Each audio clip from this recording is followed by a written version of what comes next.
Bone marrow transplant కడుపు విషయానికి వస్తే స్కీమియా కేసులో దాదాపుగా 50% కేసుల్లో మనకు ట్రాన్స్ప్లాంట్ అవసరం అవుతున్నాయన్న అంచనాలు ఉన్నాయి.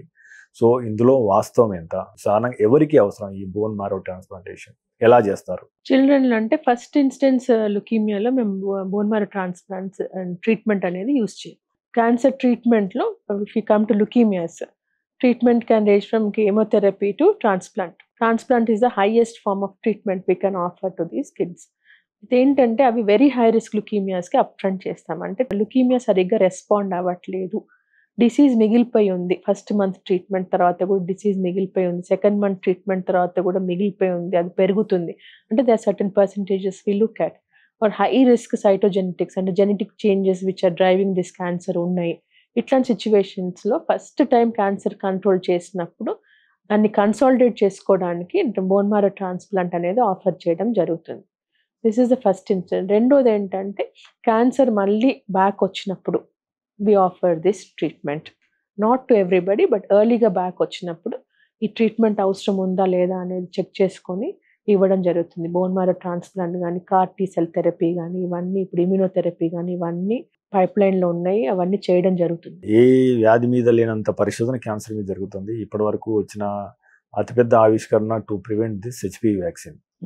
మన పాపులేషన్ లో ఎంత మంది హెచ్పివి వ్యాక్సిన్ తీసుకుంటున్నారు? ఈ హెచ్పివి వ్యాక్సిన్ ఎవరి కోసం అవసరము, ఎందుకోసం అవసరము, దీని మీద కొద్దిగా అవగాహన కల్పించే ప్రయత్నం చేస్తారు. హెచ్పివి వ్యాక్సిన్ అనేది human papilloma virus vaccine. It will prevent certain types of cancers.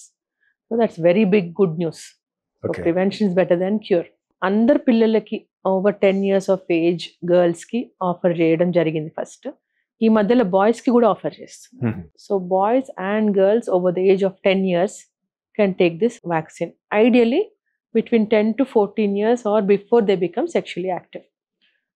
ఇది ఐడియల్ ఏజ్ గ్రూప్ అండి.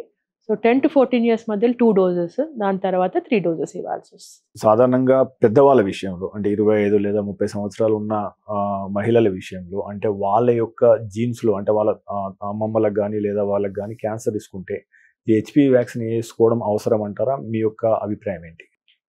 నేను అడల్ట్ ఎక్స్పర్ట్ కాదండి, కానీ హెచ్పివి అనేది సర్వైకల్ క్యాన్సర్ ప్రిడిస్పోజిషన్ ఉంటుంది. హెచ్పివి వల్ల జెనెటిక్గా అది usually it's not genetic. So అమ్మమ్మలకు కానీ ఫ్యామిలీలో ఎవరికన్నా సర్వైకల్ క్యాన్సర్ ఉంటే అది నెక్స్ట్ జనరేషన్ కూడా వచ్చే అవకాశాలు ఎక్కువ ఉంటాయి అనేది కరెక్ట్ కాదు. బ్రెస్ట్ క్యాన్సర్స్కి సర్టన్ టైప్స్ ఆఫ్ బ్రెస్ట్ క్యాన్సర్స్కి రిస్క్ ఉంటుంది. So that's a different issue.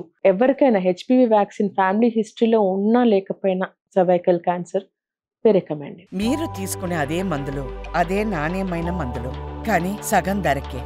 అవును, మెడ్ ప్లస్ బ్రాండ్స్ పై 50 to 80% తగ్గింపు.